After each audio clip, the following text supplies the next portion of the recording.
Well, good morning. My name is Rocky Moretti. I'm the Director of Policy and Research with TRIP. TRIP is a transportation nonprofit organization based in Washington, D.C.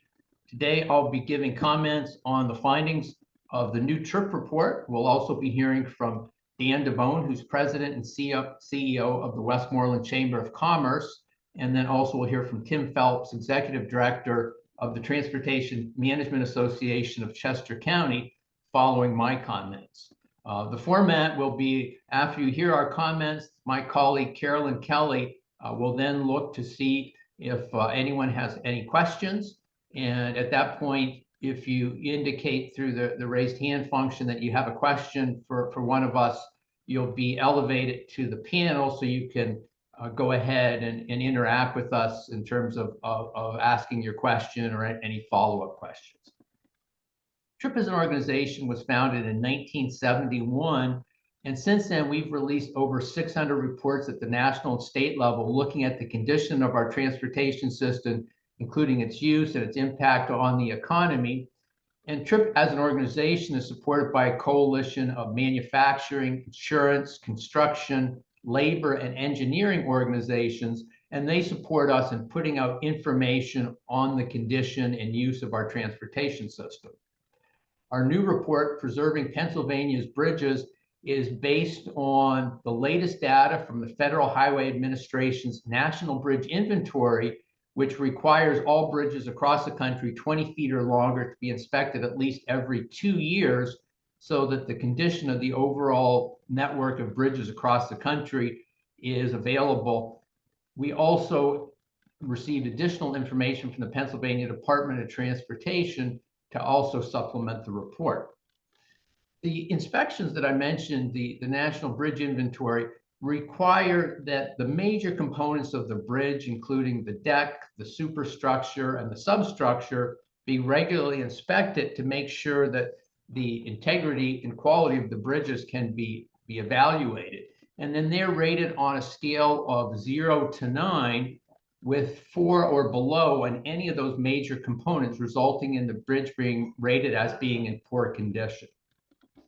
Bridges in poor condition have a significant impact on the functioning of a region's economy. It can also, in situations where the bridges are restricted to lighter weight vehicles or actually closed, impact the movement of emergency vehicles, commercial trucks, school buses, and farm equipment, so all having a huge impact on the functioning of a region's economy. Let's turn to some of the major findings of the report. The TRIP report finds that 13% of Pennsylvania's locally and state-maintained bridges are rated in poor condition, the 6th highest rate across the country. The report found that the average age of bridges in Pennsylvania is 55 years, although bridges rated in poor condition, the average age is actually 84 years. The report found that every day 10.1 million vehicles cross a Pennsylvania bridge rated in poor condition. The current bridge conditions in Pennsylvania are actually significantly better than just a decade ago, when 25% of Pennsylvania bridges were rated in poor condition, the highest level across the country at that time. In maintaining the bridges, PennDOT has certainly over the last decade been able, in working with local governments, to make significant improvement in in bridge conditions across the country. But the department has used a lowest practical life cycle cost bridge asset management strategy that really prioritizes making the right investments at the right time to use the funding available strategically to ensure that the bridge repairs that are moved forward with are really being done in a way that really uses that funding as efficiently as possible while keeping bridges open to traffic in a safe fashion. In 2021, the state received a significant boost in additional funding with the passage of the bipartisan Federal Infrastructure Investment and Jobs Act. That was a significant boost. It increased overall funding for transportation in Pennsylvania at the federal level by 46%. Unfortunately, though, this has coincided with a significant increase in highway construction cost inflation. Since the beginning of 2022, the cost of highway construction repairs, including bridge repairs, has increased by 44%. So that unfortunately has taken a lot of the benefits away from the increased federal money in terms of lost buying power. As a result, the Pennsylvania Department of Transportation finds that with current levels of funding, after a decade of improvement, we'll actually see a reversal in the improvement in bridge repairs, with overall bridge conditions, or the share of bridges in poor condition in Pennsylvania by 2029 increasing to 17%. Under a scenario where the state was able to significantly increase bridge repair funding over the next 5 years, the increase in the share of bridges in poor condition would be slowed to increasing to only 14%. So a significant boost in funding would allow the state to largely hold the line in terms of overall bridge conditions and halt a reversal in the progress we've seen in the last decade. Let me break some of these numbers down regionally for the reporters on the call in terms of the data in your region. The TRIP report finds that 10% of Erie area bridges are rated in poor condition, and on average, approximately 71,000 vehicles cross these bridges daily. The TRIP report found that 10% of Harrisburg area bridges are rated in poor condition, and on average, approximately 590,000 vehicles cross these bridges daily. The TRIP report found that 10% of Lehigh Valley area bridges are rated in poor condition, and on average, approximately 367,000 vehicles cross these bridges daily. The TRIP report found that 14% of Philadelphia area bridges are rated in poor condition, and on average, approximately 4.5 million vehicles per day cross these bridges. The TRIP report also found, the TRIP report found that 12% of Pittsburgh area bridges are rated in poor condition, and on average, approximately 1.2 million vehicles cross these bridges daily. The TRIP report found that 22% of bridges in the Scranton-Wilkes-Barre area are rated in poor condition, and on average, approximately 1.4 million vehicles cross these bridges daily. The TRIP report also includes a list of the 20 most heavily traveled, poor condition bridges in each region, and also the 20 bridges in each region that are overall rated in terms of the major components in the worst condition in that region. In conclusion, Pennsylvania faces the challenge of preserving and modernizing its bridges, and we have seen a significant boost in federal state funding over the last decade, which has helped the state achieve a lot of progress. But the reality now is that the state could see that this progress in bridge conditions reversed over the next several years without a significant boost in funding for bridge repairs across the state. With that, I'm going to ask Dan to give some comments, and then we'll hear from Tim. Dan? Yeah, thanks, Rocky. As the president and CEO of the Westmoreland County Chamber of Commerce, it is an honor to speak with you today about an issue of great importance to our region. As the second largest chamber of commerce in southwestern Pennsylvania, we proudly represent over 1,000 organizations. Over 1,000 organizations spanning a diverse range of industries. Among these are agriculture and manufacturing sectors, which stand out as essential pillars of our region economy, supporting a vibrant community of over 350,000 people. In Westmoreland County, approximately 172,000 individuals are employed across various sectors. Notably, manufacturing is our region's second largest employment sector and as a cornerstone of our economic strength. This industry alone employs over 26,000 people, producing and shipping a wide array of products from carbide products, compressors to massive steam turbines and advanced control systems, to only mention few. These products not only reach just other states, but also countries around the world. The efficient movement of these goods is vital not only to our region, but also to the economic lifeline we depend on, heavily reliant on our ability to utilize safe, independent bridges, dependable bridges. Despite the progress made through Pennsylvania's Act 44 and Act 89, the need for additional funding to offset inflation and rising material costs for bridge repair and replacement has never been greater. The safety of our communities is paramount, but our ability to transport products efficiently is also critical for sustaining and growing our local economies. The bridges and infrastructure that support our manufacturing and other key industries are aging and in the need for significant investment. Without this, we risk not only the safety of our citizens, but also the economic stability that these industries provide. Every day, every single day, thousands of workers and countless goods travel in these bridges. Any disruption could have severe consequences for local businesses, employment, and the wider economy. Therefore, it's imperative that we secure the necessary funding and commitment from the state to ensure our infrastructure can meet the demands of today and the challenges of tomorrow. Investing in our bridges is not only just about maintenance, it is about securing a future without our industries, where our industries can thrive, our communities can grow, and our economy can remain robust, and most importantly, competitive. The future of Westmoreland County is indeed the future of Pennsylvania, hinges on our ability to maintain and improve our infrastructure. It is a crucial investment in our safety, our economy, and our future prosperity. Let us work together to ensure that our bridges, the vital arteries of our commerce, remain strong and reliable. Thank you, dear. Tim? Thanks, Dan. Thanks, Rocky, for having me here today. My name is Tim Phelps. I'm the Executive Director of the Transportation Management Association of Chester County. TMAC is one of the 7 transportation management associations here in the Delaware Valley, just outside of Philadelphia. And we're dedicated to improving the mobility options for folks, reducing traffic congestion, and enhancing air quality for residents, businesses, and visitors of Chester County.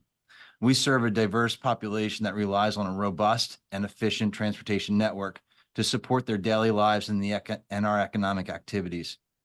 Today, TMAC stands in very strong support of Governor Shapiro's public transit funding proposal and would like to see the addition of a multimodal funding component added into this year's budget.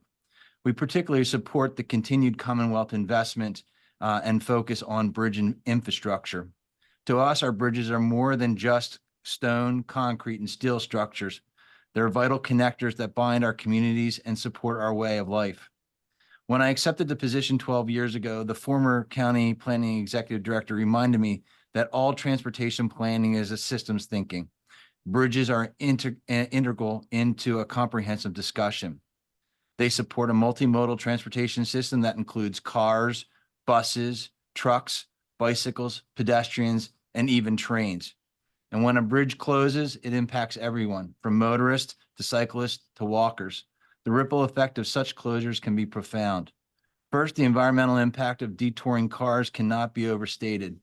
Those increased vehicle miles driven on longer detour routes lead to higher emissions of greenhouse gases and pollutants, worsening air quality and contributing to climate change. Second, when commercial truck and through traffic is detoured in communities, it leads to increased congestion and decline in bicycle and pedestrian safety. Vehicles are not aware of the community patterns, not seeing pedestrians in crosswalk or cyclists sharing the road. The detour traffic is focused on returning to their primary route, not the visual community safety cues. Now let's consider the vehicles that traverse these bridges daily. Cars carrying our workforce, school buses transporting our children, fire trucks and ambulances rushing to emergencies, and trucks delivering essential goods and services. These are not just vehicles, they are lifelines. The impact of bridge enclosures can disrupt these essential services, hindering access to education, emergency response times, and the timely delivery of goods, which all are critical to our community's well-being and economic stability. Moreover, bridges facilitate mobility choices for those who walk or ride bicycles, contributing to healthier lifestyles and reduced carbon emissions. They are critical in promoting sustainable transportation options that align with TMAC's goals of reducing our carbon footprint and enhancing the quality of life in our communities. So bridges come in all shapes and sizes, serving various purposes, from major commercial corridors like I-95, which see significant volumes of truck and through traffic, to rural roads that support farm equipment and local commerce. Each bridge plays a unique and indispensable role in our transportation network. Each one is important to the community they serve. Now we've heard all the facts and stats about Pennsylvania's aging bridge infrastructure and what percentage are structurally deficient and functionally obsolete. The need for significant investment is clear. The investment is to keep people safe and our communities, our economies running efficiently. Without proper funding, the consequences of detouring bridge infrastructure could be severe, affecting not just transportation, but the community's public health and economic productivity. The investments we made in the past have given us 50 years of ROI. The investments that we made less than a decade ago have extended and reduced the number of bridges that are deficient. Today, bridges continue to be a critical issue to our infrastructure. They support our mobility, economy, and quality of life. We must continue to find solutions for transportation funding to ensure our bridges remain and functional for all users. Let us work together to support Governor Shapiro's transit proposal and find opportunities to include funding for addition of multimodal packages in this year's budget, recognizing that investing in our bridges is also an investment in our future. Thank you. Thank you, Tim. Carolyn, if you want to sort of explain again how we'll handle questions. Sure. Thanks, Rocky. My name's Carolyn Kelly. I'm the Director of Communications for TRIP. So at this point, we'll have time for a brief Q&A with Rocky and Dan and Tim. So if there are any reporters in attendance who've got questions for one of the speakers, you can either use the raise hand function at the bottom of the screen, as Rocky indicated, or you can send your question as a chat, which I'll be monitoring. They'll then be able to elevate you to a panelist, so we'll be able to see and hear you, and you can ask your question live of the speakers that we've got. I see one question come in. While we wait for some other questions to come in, I'll just let everybody know that the full report, as well as the news releases for each region, are available on the TRIP website right now. You can find that at tripnet, tripnet.org. We'll also have a recording of this news conference available on our website roughly around 11 o'clock, so you'll be able to access that there as well. I'll also note that within the report, for each of the 6 urban areas in the state that we cover, we've got a list, as Rocky said, of the 20 bridges in each of those areas. So questions about specific bridges those bridges will be listed in the report itself. With that, I see that we've got one hand raised. I can go ahead and elevate you to a panelist. And then if you've got your camera on, you'll be able to ask the question.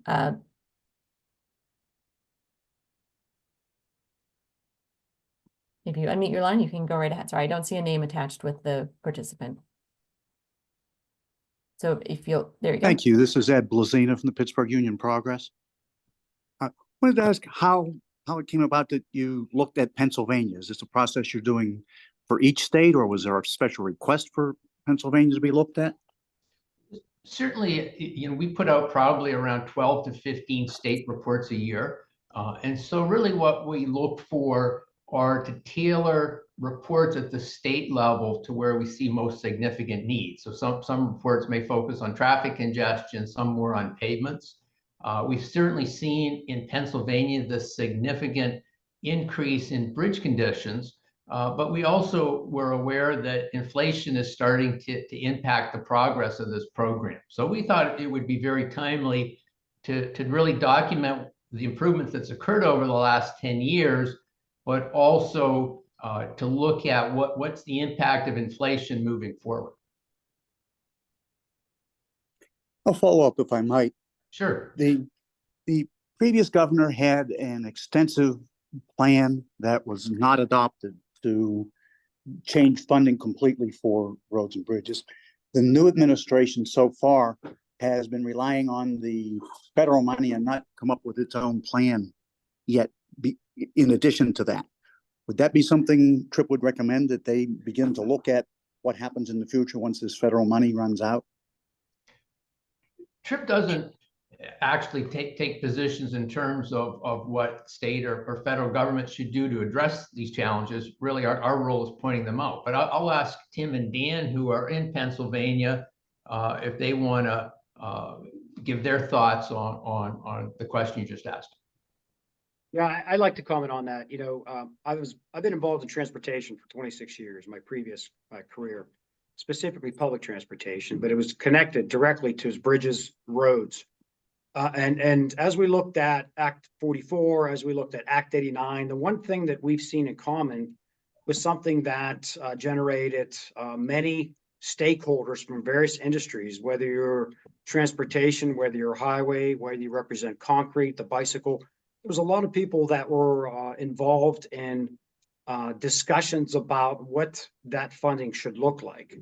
I could tell you from the chamber's perspective, it is not my role to come up with the best funding mechanism, but as long as it's predictable, as long as it's reliable, and most importantly, it's got to grow. It's got to grow at the rate of inflation. So we wouldn't be back in the position we are today, based upon trying to get our infrastructure up to speed of where it needs to be. Yeah, and to build off of that for Dan, is, I too was a part of that Act 89 work and raising that up in our community and getting people to understand what that investment is. And that's fortunately why, the number of bridges has significantly dropped in Pennsylvania as well as other projects. So it's continuing to be advocates, but working with the legislators. At the end of the day, we need to be able to support their efforts, but they need to be able to carry the ball. We're there to be able to provide that support for those legislators and make recommendations from the business community. Thank you.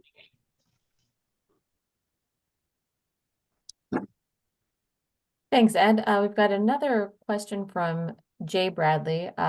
Jay, I wasn't sure if you wanted to ask this live or if I can just read your chat. But the question is, can the panelists go a bit more into the methodology and how bridges were determined to be in poor condition and how traffic was monitored? And again, that's from Jay Bradley with Lehigh Valley News. Certainly. The National Bridge Inventory requires that every bridge in the country 20 feet in length or longer be inspected on a regular basis, generally every 2 years. And there's a long list of requirements that they need to be inspected for, and also a lot of other information. What road is being carried? Does it cross a river or another a railroad? So really, we get a tremendous amount of information on the bridge. Most critically, the key components on a rating from 0 to 9, 9 being essentially brand new and 0 being in such poor condition. Obviously that bridge is no longer open. And from that data, every bridge, there are ratings for each of those 3 major components. And if any of those are 4 or below, then that bridge is rated in poor condition. So that's really where that data is coming from. When we put together the regional list, we then took a closer look at, of all the bridges rated in poor condition, which ones carry the most traffic. But then for bridges carrying more than 500 vehicles per day, we also looked at which of them in the 3 major bridge components have the worst average ratings. So you really get a sense of which of the poor bridges are carrying the most traffic and which of the region's bridges are absolutely in the worst condition. And that data also includes traffic counts. So when we get those lists, then we can also do a total in terms of daily traffic. And that's where the statistic you see in terms of how much traffic is on a daily basis crossing a poor bridge. And we're not suggesting that by crossing a bridge in poor condition that there's an imminent danger. Certainly the state's transportation inspectors, if they felt that a bridge was putting the public in danger, the bridge would be closed or at the very least restricted to lighter weight vehicles. So we're not trying to use that number irresponsibly. We're just pointing out that at the end of the day, in Pennsylvania, more than 10 million vehicles a day are crossing these bridges. Thanks, Rocky. I don't see any other questions at the moment. Again, Rocky, if there's anything you'd like to add, or Tim or Dan, if you'd like to provide any more comments. Yeah, I would certainly like to add, as somebody who represents the Chamber of Commerce, Somebody asked me, why do you care about bridges? Obviously for the moving of products and throughout outside of Pennsylvania, in and outside of Westmoreland County. But, you know, supporting the governor's plan, but supporting a lot of the things that we see the legislators in the process of moving forward, it's pro-business. We want to be able to have more development. We want to be able to have more companies come into Westmoreland County and throughout Pennsylvania. As we've seen our population shift and decline, I can tell you Westmoreland County has seen a reduction of 10,000 people over the last decade. And so we have nothing but buildable land and ready site pads ready to go. And, you know, reducing the corporate net income tax, you know, trying to change and alter net operating laws, trying to work on various workforce initiatives with our state legislator and with the governor has been fantastic. But I would really be remiss if we have a company that wants to come to Pennsylvania and wants to come to Westmoreland County, but if they're producing massive products that they can't transport to other ports or outside the state because of the reduction of the weight limits on our bridges, and if that's the one deterrent that's going to make their decision, among many of the things that we're really moving forward, that is a big concern for us and a big concern for our county. Yeah, and to build off that, you know, it's about the workforce and moving the workforce around and where that affordable housing is and how people come into the site location, the days a week that they do come in.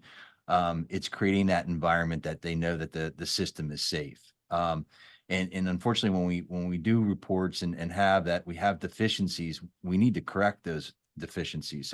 So people have confidence in that infrastructure, that employers have the confidence of their employees being able to get to the work, the confidence for people to look at Pennsylvania to bring their next location to or build that startup. So, you know, again, as I said early on, it's about the system thinking, and we just can't leave a bridge outside of that system. It's a part of the network. So we need to make sure that we address that. One more comment. I'm obviously have to put a plug in for transportation, you know, whether it's our schools, whether it's our fire trucks, whether it's our public transportation. I can tell you Westmoreland County is going through a complete new transportation model to service our community. So we can get people from here to work. We can get people from here to the grocery stores. We're a small transit agency, but our main concentration now is workforce. And if we have bridges that will restrict a 30-ton vehicle from going over a bridge, that's going to restrict our mobility, and that will continue to restrict our local economy. So the bridges is just so important for us to make sure that we get the state, and the money's got to, once again, it's got to be predictable, it's got to be reliable, and it's got to be growing. Well, thank you, Dan, and thank you, Tim, for participating today, and thank you for everyone that took time out of the day to come to our news conference. And we hope everyone has a good day and a safe day. And if there are any further questions or anyone wants additional interviews, of course, certainly the TRIP staff is available through the day, and we'd be happy to accommodate that. Thank you very much. Thanks, Rocky. Thanks, Tim. Thanks, Caroline. Thank you, Rocky.